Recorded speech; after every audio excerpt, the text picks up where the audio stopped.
여러분 안녕하십니까, 윤창중입니다. 제가 새로 나온 책 부활을 여러분에게 직접 보여준다는 것을 깜빡했습니다. 이게 새로 나온 저의 칼럼집 윤창중 실록이죠. 제가 감히 이름을 붙인다면 윤창중 실록인데 이게 992페이지입니다. 그건 1000페이지인데 이걸 베고서 주무실 수도 있을 정도로 두꺼운 책입니다. 제가 2013년 5월부터 2016년 5월까지 참혹한 은둔과 칩거의 시간을 보내고 그 시련을 보내고 제가 글을 쓰기 시작했죠. 또 방송을 했고 그 첫 번째 나온 제가 얼마나 대한민국 이 쓰레기 언론에 의해서 난도질 당하고 생매장 당했는지 그러면서 그러한 저의 그 인간적 정치적 시련을 어떻게 극복했는지를 기록한 그 첫 번째 책이 피정이죠. 그 피정을 갖고 제가 이제 전국을 순회하면서 북콘서트를 했고 그 피정을 여러분께서 구매를 해 주셔가지고 거기에서 나온 이윤이랄까요? 그 이윤으로 2017년 12월 그 다음에 운명 박근혜 대통령이 과연 어떻게 인민재판 마녀 사냥으로 희생되었는지 그리고 문재인 세력은 어떻게 정권을 탈취했는지 네 번째가 이제 칼춤이죠. 칼춤. 그러한 이윤을 갖고 이제 제가 다음 책을 또 내고 그러다 보니까 이번에 다섯 번째 제가 3년간의 은둔을 마치고 나온 이후 2016년 5월, 6월 그 이후에 나온 책이 이 다섯 번째 부활입니다. 제 일생 제가 기자 생활 또는 대한민국 정치 권력의 핵심에 있으면서 내놓은 책까지 다 합하면 15번째 책입니다. 결국은 뭐냐면 여러분들이 만들어 주신 겁니다. 여러분들이 이 책을 구매해 주셨기 때문에 제가 글을 쓰고 방송을 하고 또 이렇게 책을 내게 된 겁니다. 여러분 정말 머리 숙여 깊이 감사드립니다. 사랑하고 존경하는 대한민국 국가 중심 세력 여러분, 해외 동포 여러분, 잠시 후에 뵙겠습니다.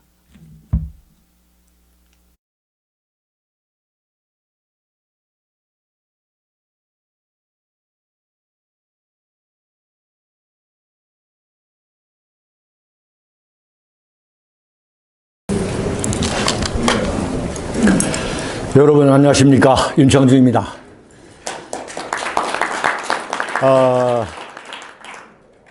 사실은 제가 이 남산 로타리 클럽에 제 기억으로는 7, 8년 전에 한번 와서 이렇게 했던 경험이 있었습니다. 역시 그 엄청난 시련에도 불구하고 높은 데에 올라가서 떨어지지 않고 살다 보니까 여러분들을 다시 뵙게 되는 그런 참 귀중한 시간이 왔습니다. 우리가 존경하는 윈스턴 처칠 수상이 살아남는 자가 승자다 라는 참 유명한 어록을 남겼습니다. 살아남는 자. 인생이라는 것은 살아남는 거다. 서바이브다 이거죠. 그래서 The survivor is the victor라고 그랬습니다. 여러분들도 살아남으셔야 됩니다. 지금 건강하시기 때문에 여기 하얏트 호텔에 와서 지금 식사하면서 이렇게 뵙게 되는 건데, 제가 3년간의 참 처절한 은둔, 집거의 생활을 하면서 그 시련기 속에서 제가 좌우명처럼 늘 각오했던 것이 살아남는 자가 승자다라는 윈스턴 처칠의 어록이었습니다.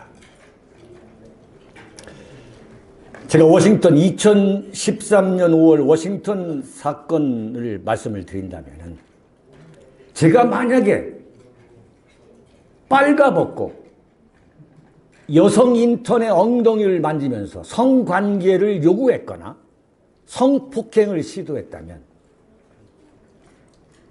제가 이 자리에 지금 여러분 앞에 설 수 있겠습니까?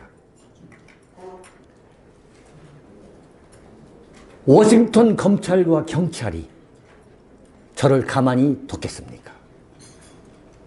저는 단 한 차례도 워싱턴 검찰이나 경찰로부터 연락을 받은 사실이 없습니다.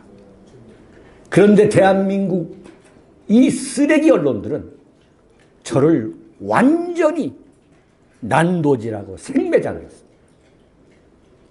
그건 결국 나중에 무엇으로 판명됐느냐?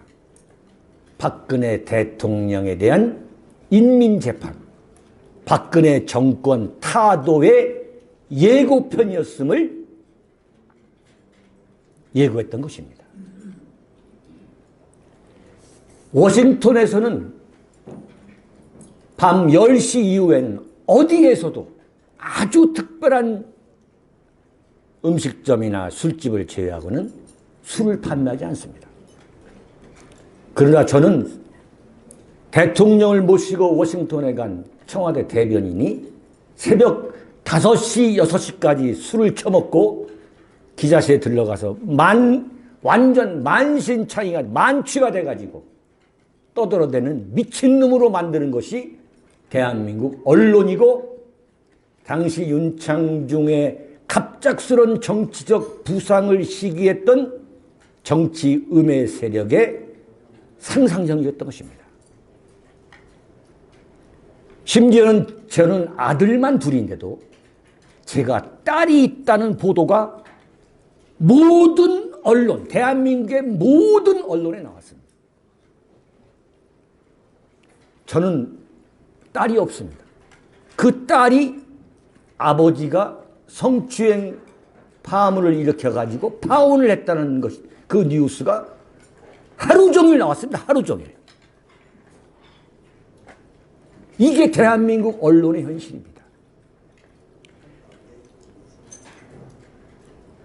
그러나 저는 그때의 그 시련 속에서도 내가 살아남아야만, 내가 노무현처럼 높은 데 올라가서 뛰어내리지 않고 반드시 살아남아야만 내가 이 쓰레기 언론이 나에게 가져다 준 이 시련을 되돌려줄 수 있을 것이다. 그런 신념 하나로 제가 3년을 버티다가 2016년 5월, 정확히 말씀드리면 2016년 6월 7일부터 윤창중이가 다시 글을 쓰고 유튜브 방송을 시작해왔습니다. 벌써 지금 2년이 지났습니다. 그런 가운데에 제가 또다시 윈스턴 처칠의 그 어록 중에 하나가, 낙관주의자는 어떠한 어려움 속에서도 기회를 찾게 된다라는 그 유명한 이야기가 있습니다. 제가 이 말씀을 왜 오늘 말씀을 드리냐면,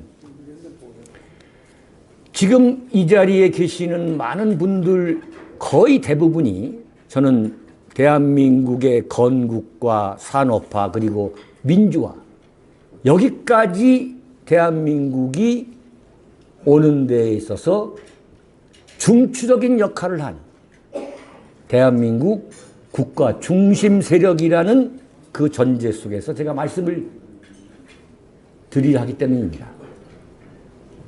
여러분들이 지금 이 대한민국이 처한 이 현실에 대해서 얼마나 절망하고 얼마나 낭망하고 있다는 사실을 저는 알고 있습니다. 그런데 2016년 제가 6월부터 글을 쓰면서 어느 정도 제가 이제 글을 쓰고 방송을 하던 차에 이른바 박근혜 대통령의 국정농단 사건이라는 것이 터져나오기 시작했습니다. 그게 10월 24일 손석희 JTBC의 뉴스룸에서 정말 천인공노할 조작, 왜곡,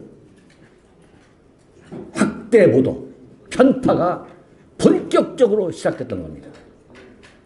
지금까지도 그 문제의 태블릿 PC가 정말로 최순실의 것이냐 아니냐라는 사실조차도 명확하게 밝혀지지 않은 상황에서 박근혜 대통령은 현재 1년 6개월이 다 되도록 형무소의 감옥에 들어 있는 게 바로 대한민국의 현실인 겁니다.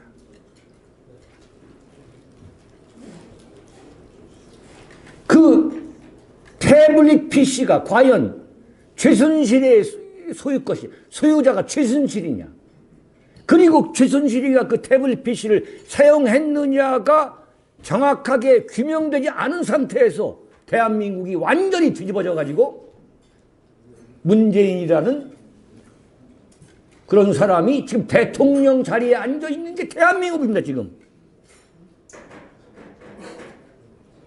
그때 윤창중이가 10월 24일 JTBC 그 손석희의 그 방송이 나간 다음에 제가 유튜브를 향해서 소리쳤습니다.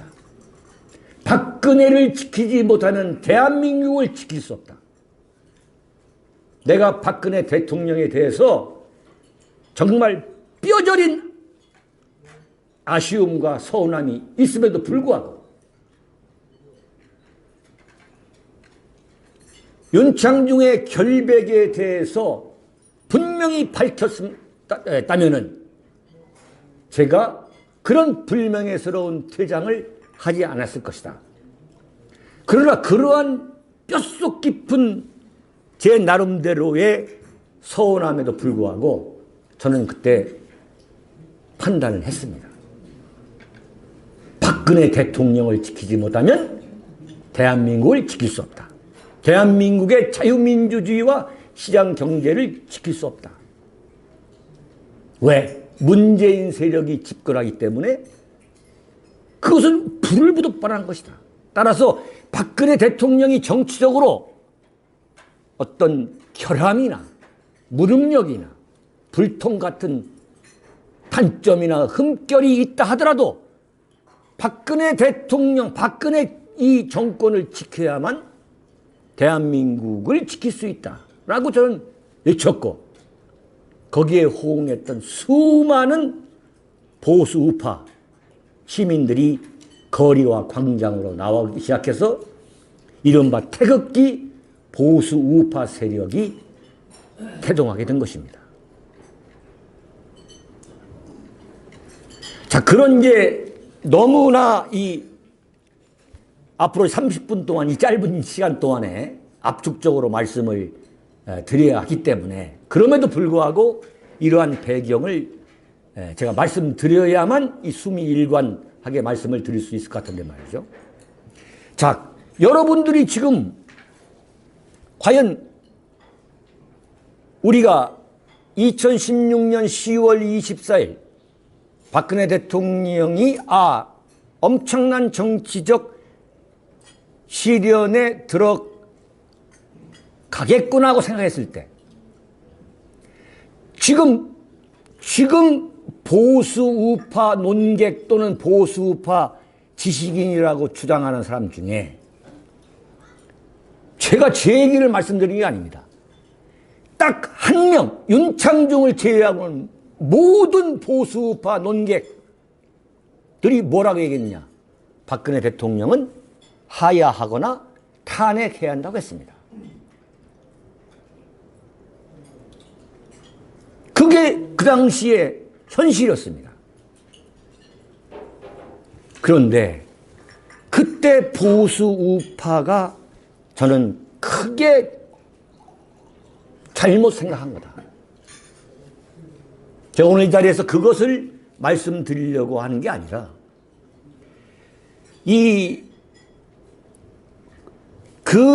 그렇게 시작했던 보수 우파의 절망이 결과적으로 지금 어떤 결과를 낳았느냐. 그건 문재인 정권의 탄생과 문재인 정권의 폭주를 낳은 반면에 오늘 제가 여러분에게 말씀드리려고 하는 첫 번째 요지입니다. 이른바 태극기 보수 우파 시민 세력이라는 자발적인 보수 우파 세력이 대한민국 보수 우파의 그 저류, 그 세계의 저류 속에 광범위하게 형성되어 있다는 사실을 여러분들한테 말씀드리려 하는 겁니다. 이것은 탄핵이라는 정치적 시련이 우리에게 준 가장 큰 선물이 저는 보수 우파 시민 세력의 탄생이라고 보는 겁니다. 1945년 해방이 돼가지고 반탁신탁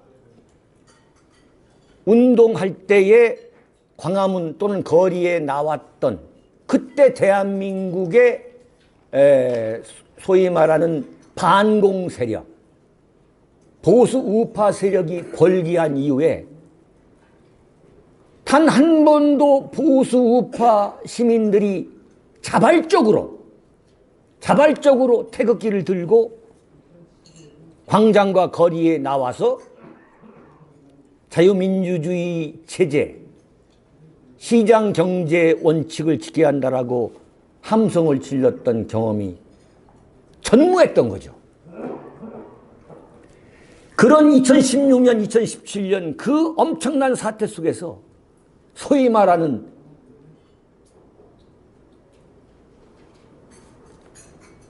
무슨 군경 단체, 그 은퇴한 단체들이 뭐 완전히 흔적도 없던 거 아니었습니까? 그럼에도 불구하고 태극기 세력은 광화문에 그 광화문 북단이 이 촛불 집회 세력이라면 남단이 이제 태극기 집회 세력이었는데 여러분들 중에서도 참석하신 분들이 많으실 것으로 제가 생각합니다만 3, 4배 이상으로 저희들이 그 집결을 했는데도 불구하고 결과적으로 박근혜 대통령을 지키지 못했고 문재인 정권이라는 대한민국 건국 이후 가장 친북적인 정권을 우리가 지금 겪고 있게 될 그런 참 불행한 정치적 상황에 이르게 된 것이죠. 자, 그런데 이 같은 원인이 나오게 된 가장 근본적인 원인은 뭐냐? 저는 박근혜 정권에 몸을 담았던 사람으로서 박근혜 대통령의 대통령 당선인 첫 번째 그 인선, 그 대상 입장에서 말씀을 드리면 완전히 언론을 장악하지 못했기 때문입니다. 장악이란 표현은 잘못된 표현이고 언론이 똘똘 뭉쳐가지고 박근혜 정권을 무너뜨리려 했기 때문이다. 자, 그런데 지금까지도 저는 조선일보도 똑같다고 저는 보는 겁니다. 이건 완전히 보수 우파의 말초신경을 만족시키고 자극시켜가지고 구독자 수를 엄청나게 잃어버린, 엄청나게 떨어져 나간 구독자 수를 채우기 위해서 지금 조선일보나 TV조선을 보면은 좀 그런 반문재인적인 기사 보도가 있는 것이지, 저같이 제가 1981년부터 정치부 기자를 한 사람의 눈으로 볼 때는, 눈과 귀로 볼 때는 그냥 신용만 내는 거죠. 죽기 살기로 영혼을 다 걸어가지고 문재인 정권을 무너뜨리겠다, 문재인 정권에 영유하겠다고 작심한다면 그런 신문과 방송이 나올 수가 없는 거죠. 그런데 대한민국의 모든 언론이 문재인 용비 어천가를 불어대는 나팔수임에도 불구하고 지금 오늘 오전에 나온 한국갤럽이 통상적으로 그 트렌드가 문재인에 대해서는 상당히 우호적인 지지도를 보이고 있습니다. 리얼미터보다는 높게 나오는데, 지금 오늘 오전에 나온 게 보면은 한국갤럽이 지난주에 이어 계속 문재인의 지지도가 떨어져 가지고 49%로 급락했다고 보도했습니다. 49%. 그리고 어제 리얼미터가 52.9%다. 저는 문재인은 끝났다라고 여러분에게 과감하게 저는 말씀을 드릴 수가 있습니다. 49% 그리고 52.9% 중에 호남의 지지도를 빼보자 이거죠. 호남의 지지도는 그야말로 절대적입니다. 여러분들 중에는 여론조사가 맞지 않다라고 문제제기를 하시는 분이 많은 걸로 알고 있는데, 맞지 않는 것이 아니라 호남에서 절대적인 지지를 하기 때문에 여러분 주변에 호남인이 있거나 아니면 호남 출신이 있거나 아니면 태생적인 골수 좌파가 없는 한 여러분들이 만나는 사람들은 전부 다 문재인에 대해서 비판적인 사람을 만날 수밖에 없는 거죠. 그러니까 여론조사가 틀리게 보이는 거예요. 여론조사가. 그러면 지금 문재인의 지지도가 49%로 한다면 뭐 52% 좋습니다.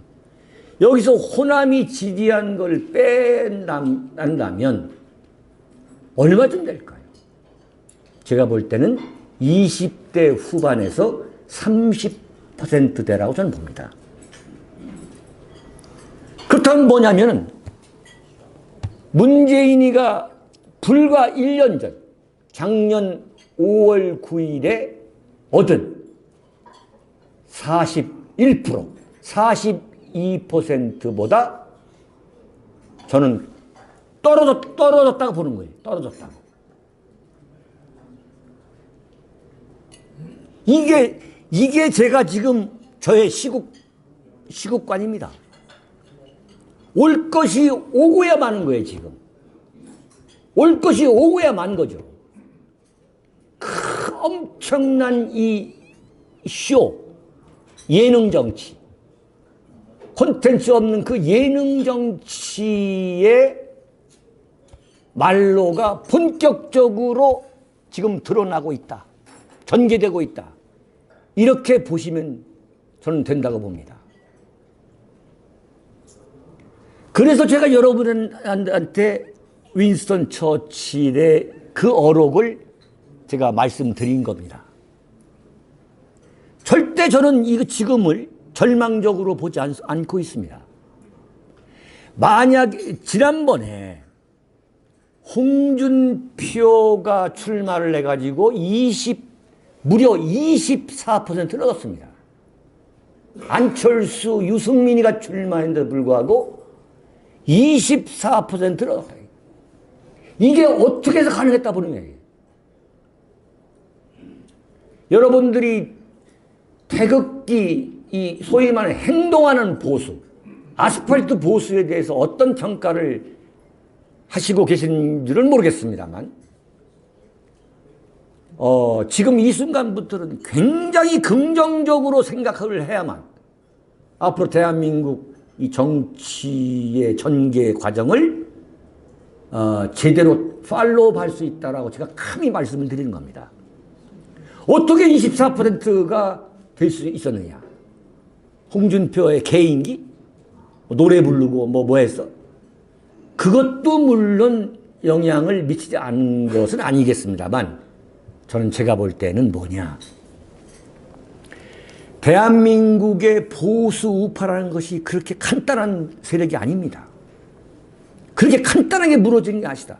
바로 오늘 이 자리에 모이신 여러분을 포함해가지고 대한민국을 여기까지 이끌어온 이 소위 말하는, 제가 윤창중이가 명명한 게 국가 중심 세력인데, 국가 중심 세력이 그렇게 손쉽게 무너지지 않는다. 그리고 지금 우리가 겪고 있는 이 문재인 정권 이 시절이 결코 헛된 것은 아닐 것이다. 저는 그렇게 장담하고 있습니다. 이 시점에서 우리가 가져야 될 가장 중요한 건 뭐냐? 저는 보수 우파 시민들의 정신이다. 좌절하지 않는 정신이 저는 굉장히 중요하다 본 거예요. 그런데 지금 좌절을 할 필요가 없다는 걸 제가 지금 수치로 말씀을 지금 드리고 있는 겁니다, 지금. 그렇게 지금 문재인의 지지도가 떨어져. 그야말로 대한민국의 모든 언론이 앵무새, 나팔수, 보따리 약장사를 하고 있는데 불구하고 이렇게 지금 문재인 지지도가 폭망하고 있다 이거죠. 그 원인은 뭐냐? 그 또 원인 중에 하나가 대한민국의 보수 우파 지지층의 그 저류가 아주 튼튼하고 단단하다. 우리가 10대 경제 대국이라는 것이 그냥 된 게 아니다. 우리 스스로 비관할 필요가 없다 이거 제가 볼 때는. 저는 이 문재인 정권의 화려한 등장과 처참한 몰락, 그 화려한 등장과 처참한 몰락의 예고편이 우리한테 있었다고 봅니다. 그게 어느 정권이냐면 저는 김영삼 정권이라고 봅니다. 저는 김영삼 정권 시절에 제가 청와대 출입기자를 2년을 했고 정치부장 2년을 했습니다. 김영삼 정권의 부침을 지켜본 사람 입장에서 대한민국의 좌파 포퓰리즘이 어떻게 실패하는가를 그대로 보여준 것이 김영삼 정권이었고, 그 김영삼 정권보다 더 좌파적이었던, 그야말로 대한민국을 북한의 핵 인질로 만든 1등 공신, 그 김대중, 그 노무현, 그러한 김대중과 노무현보다 더 잔인하고 치열하고 치밀하고 어떤 면에서 악랄한 이 문재인 정권의 미래는 이미 김영삼 정권이 말해줬다. 똑같이 진행되고 있는 겁니다. 그래서 박근혜 대통령을 무너뜨릴 때, 박근혜 정권을 무너뜨릴 때에 틀림없이 종잡을 수 없는 국가적 재앙, 내셔널 디제스터가 올 것이다라고 예측했는데, 그게 지금 두 가지 방향에서 전개되고 있는 거죠. 하나는 대한민국 안보의 파탄인 거죠. 제가 1981년부터 오로지 정치부 기자를 걸어온 사람 입장에서 말씀드리면 거두절미하고 대한민국이 낮은 단계의 연방제라는 미명 아래 공산화될 가능성에 대해서 당신은 어느 정도 보느냐라고 누군가 물어보신다면 저는 70% 이상이라 봅니다. 틀림없는 거죠. 또 하나는 김영삼 대통령 때의 그 어처구니 없는 폭주, 그야말로 과거 청산, 요즘 말하는 적폐 청산으로 인해서 대한민국 국가 중심 세력, 그 주류 세력을 완전히 파괴한 결과가 저는 IMF라고 봅니다. 저는 정치적으로. 마찬가지로 대한민국을 주도하고 있는 그 주류, 그 주도 세력이 문재인 정권과는 함께 할 수 없다는 결단을 매일매일 내리고 있는 그 순간이 계속되고 있는 한 대한민국 경제는 결코 저는 잘 될 수 없다고 보는 거예요. 저는. 여러 가지 원인이 있죠. 뭐 최저임금제라든가 뭐 탈원전, 뭐 그야말로 마르크스 좌파 포퓰리즘에 입각한 그러한 경제 정책도 물론 있지만은 근본적으로 대한민국 사회 분위기가 대한민국을 책임지고 이끌어가고 있는 그 주도 세력이 문재인 정권과는 함께할 수 없는 너무나 불행한 시절이다라고 그런 생각에서 벗어나지 못하는 한 대한민국 경제는 좋아질 수 없다. 그래서 역사는 똑같이 반복되는 건 아닙니다만 비슷하게 반복되는 게 아니냐라는 걸 새삼 이 절감하면서 좀 오싹오싹할 때가 있어요. 참 큰일 났구나. 어떻게 보면 문재인이라는 사람은 뭐 임기 마치고 아니면 임기를 마치기 전에 뭐 탄핵이 된다던가 뭐 스스로 하야하는 사태가 오다던가 뭐 이래서 나가면 그만인 거죠. 그러나 그로 인해서 이 땅에서 계속 살아야 될 이 대한민국과 대한민국 이 국민이 겪어야 될 이 국가적 재앙은 저는 상당히 오래 간다 봅니다. 그래서 문재인 정권의 탄생에 환호했던 대한민국 국민들이 정말 땅을 치면서 통곡하고 후회하는 그 시간이 저는 얼마 남지 않았다고 보는 거예요. 그게 역시 뭐냐? 그게 역시 민도입니다. 민도. 그러니까 박근혜 대통령이 이렇게 된 것도 박근혜 대통령의 자업자득의 결과요. 또 대한민국을 구성하고 있는 그 국민들의 수준, 그 민도의 결과가 아니겠느냐. 그것이 지금 아주 빠른 속도로 거대한 각성이 뼛속까지 보수 우파가 아닌 사람 말고도 소위 말하는 중도층이라든가 또는 아주 극소수이긴 한다만 문재인을 맹목적으로 지지했던 사람들도 그러한 환상에서 지금 벗어나고 있습니다. 그 벗어나고 있는 역할을 하고 있는 결정적인 역할이 뭐냐? 저는 유튜브라고 봅니다. 유튜브. 카톡, 페이스북.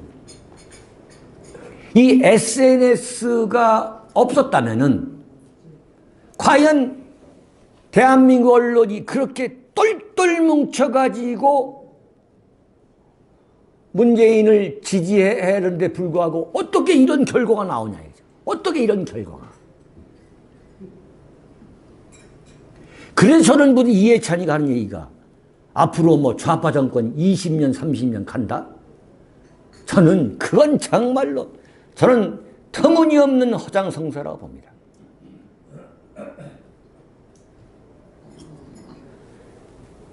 이게 우리가 더 행동하는 보수 우파로 획기적으로 더 많은 국민들이 변화한다면 그리고 우리가 지금 여러분들 다 활용하고 계시는 카톡, 유튜브 소위 말 윤창중 칼럼스당 TV 이를 비롯한 그 보수우파의 그 유튜브 방송, 페이스북 이런 걸 지금보다 2배, 3배, 적어도 2배, 3배만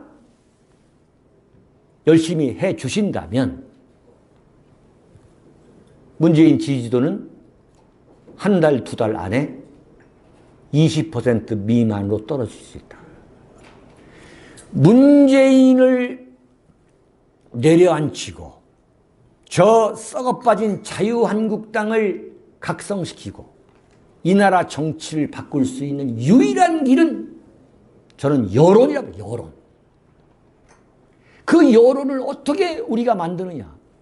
지금 대한민국 언론이 만들어줄 거냐. 그러면 대한민국 언론이 만들어주지 않는다고 해서 우리가 그냥 손 놓고 있을 수는 없는 거 아니에요. 지금 우리가 열심히 하고 있어요. 굉장히 열심히 하고 있습니다. 이 SNS 시대가 지금 마침내 도래했다는 것은 정말 대한민국 보수 우파한테는 절묘한 거고 이건 정말 신의 은총 같은 거예요. 이게 모든 걸 다 할 수가 있습니다. 단돈 1원도 들이지 않아요. 제가 윤창중 칼럼스당 TV라는 TV를 하고 있는데도 불구하고 단돈 1원도 이런 지금 이게 바로 이게 녹화하고 있는 건데 이거 가서 올려서 편집해서 올리면 그냥 수십만 명이 보게 되면은 어떻게 수십만 명을 모아놓고 전파할 수 있겠습니까? 제가 이번에 요 폭염 속에서 48일을 제 나름대로 이제 재충전을 했는데 방송과 칼럼을 중단했던 거죠. 그래서 어떤 그 유튜브 방송이 저를 인터뷰했는데 하루 만에 20만 명이 봤어요. 20만 명이. 그러면은 20만 명이라는 게 어떤 숫자냐면은 예컨대 조선일보 구독이 100만이라면 그 칼럼을 보는 것이 1% 내지는 많아야 3%입니다. 미국이나 일본의 경우가 3% 내지 5%입니다. 그러니까 10만 명, 20만 명이 봤다는 것은 그건 뭐 굉장한 거죠. 어쨌거나 결론을 내리겠습니다. 지금 이제 저도 모르게 순식간에 지금 시간 조절을 했는데, 절대 우리가 이 절망할 필요는 없다. 지금 현격하게 문재인 정권이 지금 폭락하고 있다. 자, 그렇게 된다면 어떻게 될 것이냐. 문재인을 바꿀 수가 있다. 문재인이 만약에 지지도가 20%다 10%다 하고 그야말로 바닥을 칠 때 과연 박근혜 대통령과 이명박 대통령을 감옥에 쳐넣고 계속 있을 수 있을 것인가? 저는 천만의 말씀이라 봅니다. 지금까지 박근혜 대통령과 이명박 대통령이 감옥에 들어가게 있음에도 불구하고 대한민국이 이렇게 조용했던 이유는